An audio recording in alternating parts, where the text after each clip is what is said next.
Ya, oke guys, baik lagi sama gua karena data nggak bisa bohong ya. Hari ini adalah hari Selasa, 3 Januari ya 2022. Oke, ISG gimana hari ini? Oke, terpantau naik dikit. Oh ya guys, suku bunga kita kan udah mulai gede ya guys ya di sekitar 5,5% kalau gua nggak salah lihat kemarin. Itu berarti bunga deposito dan beberapa bunga lainnya juga naik gitu loh ya. Kalau nggak salah obligasi juga naik gede nih gue lihat. Obligasi pemerintah kayaknya ada yang tembus kemarin 5,75% ya. Itu menyebabkan banyak investor mungkin narik, bukan mungkin ya, pasti banyak yang menarik dari bursa saham dan masukin mungkin di deposito atau mungkin di obligasi atau segala macam yang dinilai lebih aman ya saat ini daripada pasar modal. Gitu. Jadi dulu jangan heran kalau ISG belakangan ini geraknya 6.800 6.800 saja. Di situ jangan heran ya. Tapi kalau lo mengikuti nasihatnya yang udah sesepuh, ya, seperti Paulo Keng Hong, Warren Buffett, Peter Lynch ya, mereka tetap stay di pasar saham. Ya, kondisi begini tetap stay. Ya, tapi itu juga tetap makanya lo stay di perusahaan yang membagikan dividen ya. Stay tetap di situ ya. Karena kondisi lagi kayak begini, at least dividen itu adalah sebuah kepastian. Ya, sebuah kepastian bahwa lo dapat. Sehingga pasti aset lo naik minimal ya. Pasti aset lo naik. Ya kayak kemarin kan BSSR baru bagi dividen baru cair ya. Adro nanti kayaknya bulan ini cair guys. Bulan ini cair. Tanggal berapa gue lupa. BRI juga mau doain interim. Nah, lu fokusnya di perusahaan gitu. Sehingga di saat lagi susah gini, ya jauh-jauhkan lah gorengan kalau bisa. Tapi kalau lu seneng ya silakan. Gitu. Soalnya gini guys, kalau kita tetap stay di market kayak begini, nanti ketika momen terbangnya itu datang, lu nggak ketinggalan momen. Nanti bakal datang momen terbangnya itu. Capital gainnya terbang ya. Bakal datang. Ya, tapi kalau lo terus menerus berusaha keluar masuk gitu, nanti lo pas momen terbangnya datang, lo nggak dapet momennya, dan lo masuk pas sudah terbang, tau turun ya, lo nyesel gitu loh, kayak gitu guys ya. Oke, gue sekarang mau bahas WIIM ya, Bismillah inti makmur. Ini kan rokok. Sebenarnya dari tahun lalu udah lo bahas video gue pertama sih, gue udah bilang ini berprospek ya. Tapi sekarang makin lama makin berprospek. Oke, WIIM grafiknya begini ya sekarang ya. Di IPO sempat di sini ya. Hmm, 1 tahun terakhir gimana grafiknya? Oh, naik 49%. Ya, ya. 49%. Yuk. 5 tahun begini naik 142%. Maksimum. Ya. Pemegang saham ini udah ada 2 miliar. Ronald Wala, Stephen Wala, GB Wijayadi 9%, Ninjayati Wijayadi, Sugito Winarko, masyarakat 36%. Masyarakatnya kira-kira ada sekitar 800 juta lembar lah guys ya. Komisaris utama Willy Wala, masih saudaranya sama mereka. Ya, Indayati Wijaya itu juga komisaris, dia juga pemegang saham 16%. Di rootnya Ronald Wala, ya ini pemegang saham 15% ya. Biasanya kalau di rootnya juga pemegang saham mayoritasnya guys ya. Biasanya sih lumayan bagus karena kan dia akan berusaha majuin perusahaannya ya. Ini terjadi kayak di Bian. Bian kan si Opalau itu kan dia pemegang saham utamanya. Dia di root dari Bian, si Opalau, dan dia juga pemegang saham paling banyak. Makanya biasanya kalau kayak gitu si dirutnya berusaha merasa itu urusannya dia kan, bukan hanya orang gajian gitu loh. Orang yang digaji, bukan karyawan yang digaji. Meskipun dia CEO-nya gitu loh. Tapi dia merasa itu juga perusahaannya dia. Jadi biasanya ya gue nggak bilang selalu, ya dia berusaha memajukan perusahaannya sebisa mungkin, menghindari kerugian gitu loh. Kan lainnya kadang-kadang kan feel-nya beda ya. Lu CEO tapi lu bukan lu cuma sekedar CEO gitu loh, sekedar dirut aja. Ya, di situ lu cuma orang gajian, kadang kan mungkin feel-nya beda ya. Kalau lu juga ikut memiliki mayoritas saham di perusahaan ini. Jadi si Dirutnya ini nih termasuk pemegang saham terbesar guys di Bismillah ini ya.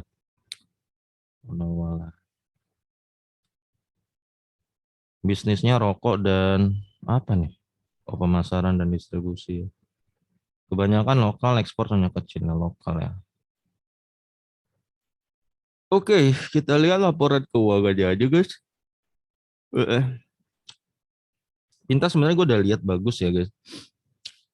Jadi gini guys, kadang kalau lo nggak lihat laporan keuangannya, hanya analisa dari sisi bisnisnya, lo akan confuse gitu loh. Lo akan bisa salah menilai gitu bisa. Misalnya lo tahu GGRM, HMSP dan WIM ini kan rokok tiga. Dan lo tahu isunya yang beredar kan pajak kan buat rokok itu gede. Kalau lo hanya menganalisa dari sisi bisnis di model ini dan lo tidak melihat laporan keuangan, lo akan menganggap wah semuanya jelek. Ya, semuanya jelek. Sehingga kadang lo nanti kelewatan beggar, ternyata WIIM nggak jelek. Malah bertumbuh pesat. Nah, ini lo hati-hati. Ini makanya gue bilang, menganalisa dari sisi bisnis bagus, dari sisi makronya ya, atau mungkin kebijakan pemerintah. Tapi tetap lo harus cek juga di laporan keuangannya, guys. Ya, itu bukti bagus atau enggak? Ada yang sisi ekonominya bagus, tapi laporan keuangannya jelek ada. Nah, ini kan dari sisi katanya dari sisi makroekonominya rokok lagi nggak bagus. Sehingga MSP dan GGRM jeblok. Tapi kok WIEM naik? Nah, itu kan lu cuma bisa lihat di laporan keuangannya, guys. Nggak bisa hanya dengan modal, kalau menurut gua ya, nggak bisa hanya dengan modal, wah menurut gua ini bakal booming. Nah, itu dijelasin juga tuh di buku The Intelligent Investor. Dijelasin juga tuh, jangan hanya modal menganalisa future gitu loh. Prospek bisnis di future, misalnya, oh properti bakal begini, oh konstruksi bakal begini. Jangan banyak begitu, guys. Itu bisa melesetnya tinggi itu. Lu tetap harus lihat laporan keuangannya. Ya guys, kalau AMSP kan gue udah lihat kemarin gue udah bahas ya, memang lagi bobrok. GGRM sih Q2 gue udah bahas bobrok, Q3 ini gue belum lihat, tapi kemungkinan besar itu pasti bobrok. GGRM ya, gudang garam tuh pasti bobrok, kemungkinan. WIM ini enggak. Nah, jadi ternyata yang salah di mana nih? Isu pajak sama-sama rokok gitu loh. Tapi kok WIM naik, si GGRM sama AMSP jeblok. Ya berarti jangan-jangan manajemennya. Ya, nanti deh gue bahas menurut gue ya, analisa bodoh gue tuh gue akan sampein. Karena gue mantan perokok guys. Gue ngerokok dari 2003 ya sampai 2010. Dari 2010 sampai sekarang gue udah nggak ngerokok. Satu batang pun gue nggak ngerokok. Ya. Jadi minimal ya gue ngerti lah apa yang ada. Apa yang dimauin perokok tuh gue minimal ngerti. Karena gue pernah jadi perokok. Dan menurut gue inilah yang menurut gue HMSP dan GGRM tuh weak-weaknya di sini gitu loh. Nanti dia gue jelasin. Ini sudut pandang gue ya sebagai perokok. 1T ekuitas naik 12%, 1,1T. 2021 naik lagi 10%, 1,2T. Dan sekarang naik 14%, 1,4T. Ini kenaikan ekuitas terbesar loh dalam 4 tahun. Lu mau bilang katanya pajak rokok memberatkan. Iya, tapi kenapa dia naik? Ayo, kenapa? Nah, itu jangan. Nah, ini dia guys. Kenapa HMSP dan GGRM nggak bisa beradaptasi gitu loh ya. Ya ini nanti gue bakal agak sedikit. Ini pas sudut pandang gue ya. Kenapa mungkin mereka sulit beradaptasi? Ingat guys, namanya orang perusahaan kalau nggak mau beradaptasi, ya lo siap-siap hancur lah. Ya nggak? Nokia dulu, semua HP dulu guys. Nggak ada yang ngira Nokia itu bakal roboh. Zaman gua, HP itu harus Nokia. Lu pakai Sony Ericsson malu-maluin, lu pakai Samsung malu-maluin, Motorola di ledekan. Semua harus Nokia, baru keren. Roboh, gila nggak? BlackBerry roboh, karena nggak mau ikutin zaman. Serius guys, dulu lu kalau lu yang nggak tahu ya, di gue dulu zaman Nokia, HP tuh Nokia baru keren. Kalau nggak lu ke sekolah bawa bukan Nokia, lucu. Apa ya? Nora, apa ya? Malu-maluin. Apa sih? Ya malu-maluin lebih baik lo nggak punya HP daripada pakai HP Motorola, Samsung gitu-gitu, malu-maluin dulu tuh. Or Nokia dulu. Sekarang yang keren malah Samsung. Yang ada harganya. Lo pakai Nokia, siapa yang tahu sekarang? Bocah-bocah. Gampang ya, zaman tuh berubah cepet ya. Lembar saham 2M. Book value 478, 535, 592, 677. Ini dia book value-nya naik terus nih guys ya. Harga rata-rata 206, PBV 0,4, 362, PBV 0,68, 484, PBV 0,8, dan ini 660 ya, PBV 0,9 nih, satu aja belum ya. Oke, sekarang gue mau bahas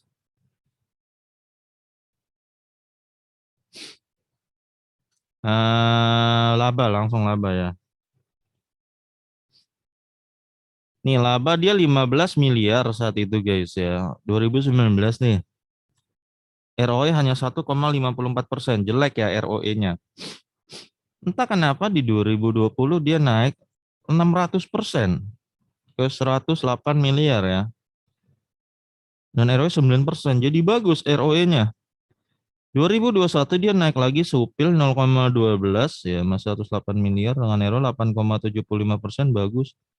Dan sekarang guys, gila, dia naik 55% labanya loh. Wih, 55% loh, 169 miliar. ROE 11%, makin bagus ROE-nya nih. Ya. Ini berarti dari 4 tahun nih perusahaan bertumbuh. Wow. Berpotensi ada jadi beggar nggak? Iya. Kalau kayak gini, kenapa? Karena dia ekuitasnya masih sekitar 1T. 1,4. Dia masih room growth-nya itu masih gede. Lu ketimbangin HMSP, ini kan HMSP ya. Dia 26T, lihat HMSP itu udah makin turun-turun terus tuh. Sekarang 26T ya. Labanya berapa HMSP? 4,9 triliun ya. Memang dia labanya 4,9 triliun, tapi HMSP turun terus tuh dari 10T, 6T, 5T, 4,9T ya. Sedangkan WIEM labanya masih levelnya miliaran. Jadi dia ini masih room growth-nya itu masih gede. Di mana dia bisa menurut gue ya ngambil hati para pelanggannya HMSP, Sampurna dan Gudang Garam, atau mungkin Jarum. Ya, kalau dia berhasil ngambil hati dari para perokok yang biasa pakai Sampurna atau Gudang Garam, ya dia bisa makin bertumbuh guys. Tapi ini dari data sih menunjukkan dia bertumbuh ya, bertumbuh ini. Sedangkan HMSP dan GGRM turun. Faktornya kenapa? Faktornya kalau menurut gue kan, hmm, gue ini kan bekas perokok guys ya dulu. Namanya kita zaman dulu nih gini guys, zaman tahun 2007 2010 ya.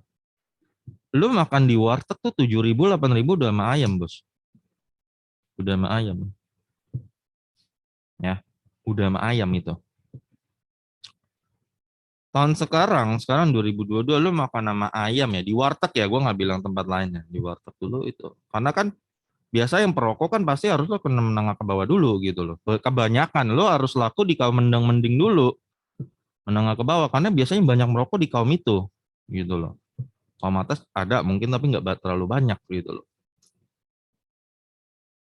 Dulu ketika masih nasi warteg 8 ribuan itu lo udah sama ayam gitu ya. Itu saat itu harga rokok kayak Jarum Brek tuh 6.000 sebungkus guys. Jadi masih mahalan kita makan sama ayam di warteg ya. Jadi dan semahal Sampurna. Sampurna mile itu sekitar 9.000, 10.000 atau 11.000.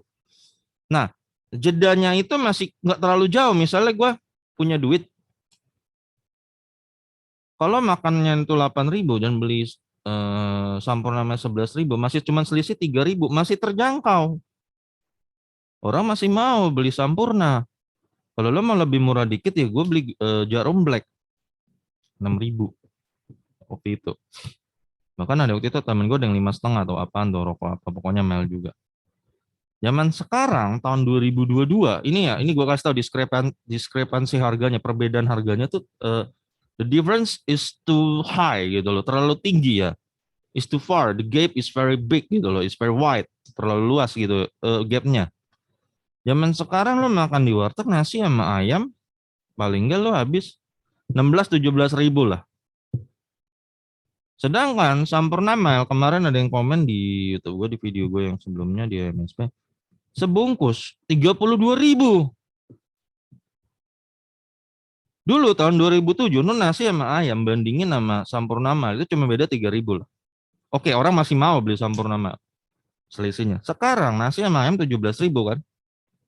Sedangkan rokoknya 32 ribu. Nah, sekarang gue tanya, kamu yang menengah bawah yang biasanya di warteg, habis makan ngerokok, kagak beli lagi Sampurna Mail, bos. Itu logika bodoh gue. Dia cari rokok alternatif yang lebih murah. Dan ada yang komen di YouTube gue, Nawis Milak hadir dengan menawarkan usah 20 ribu sebungkus. Bedanya 10 ribu. Lu makan 17 ribu sama ayam, rokok Wismilak 20 ribu. Masih make sense. Orang beli. Masih terjangkau. Ya. Jadi kalau menurut gue feeling lebih analisa ke arah sana. Masalah affordability lah, keterjangkauan. Masalah harga. Jadi sehingga kalau lu tanya pasti banyak yang mulai beralih ke Wismilak nggak pasti. Ini kelihatan lah, banyak naik. Dan HMSP dan GGRM turun. Berarti banyak yang nggak ngerokok itu, mereka berdua lagi. Pindah. Itu data yang lu nggak bisa sangkal. Laba bersihnya turun. Nah kalau misalnya nih, ini lu kalau bicara prospek bisnis ke depan. Kalau si WIMM ini hebat, pinter. Ya, bener-bener bisa ngalahin HMSP dan GGRM gitu ya. Dalam merebut hati masyarakat soal rotoh yang terjangkau. Ya bukan nggak mungkin dia terus bertumbuh. Labanya terus bertumbuh. Kalau dia terus bertumbuh ya harga saham lu bakal lama tuh demun terus. Gitu loh. Ini tapi gue disclaimer ya, ini kan sudut pandang gue. Jadi ini kalau gue tanya apakah WM ada potensi beggar? Iya, ada. Ya, ini aja setahun aja dia udah naik 40% loh harga sahamnya loh ya. Ada potensi beggar? Yes. Ya. Ya, sekarang kita bahas IPS ya, guys. 7 7 51 no, woi, 51 sekarang 80 coy, gile ya. Kuartal 4 13 82 84 dan ini berpotensi tembus akhir tahun tuh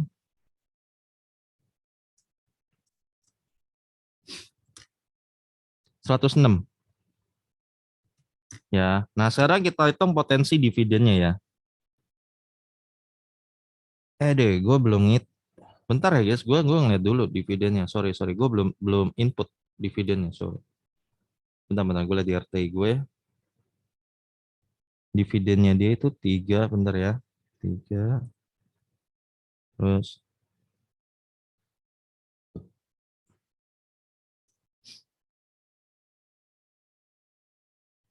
ya dengan DPR rata-rata 25 guys ya. 25% ya.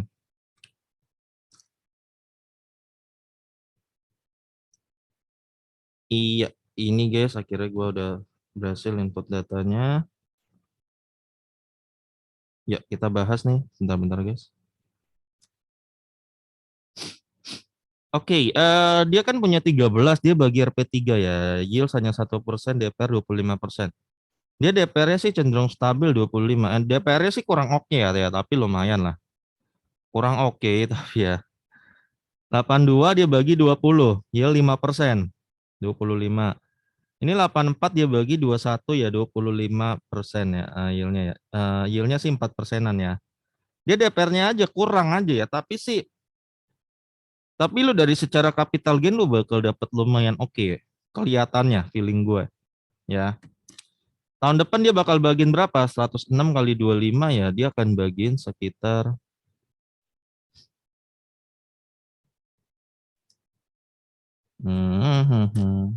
ya 26. 26 guys. Itu dengan yield 3,9% ya. 3,9%, berarti harga fundamentalnya sekitar saat ini